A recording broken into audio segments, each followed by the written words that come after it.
So if you're new to the world of accountancy, then a good starting point would be from the AAT level 2.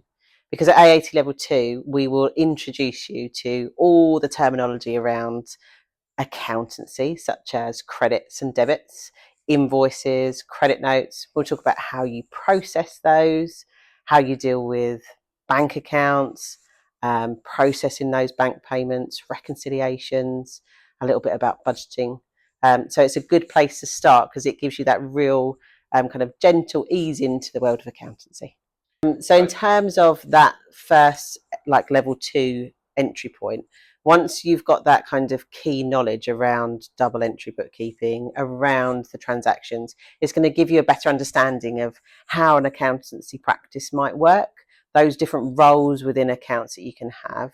And therefore, you're going to be much better lined up to then move on and progress in both your career and in your qualification. So you can move on to your level 3 and start advancing that knowledge. And so therefore, you're going to have better career prospects in terms of being able to move through the accounts role and therefore get a better understanding.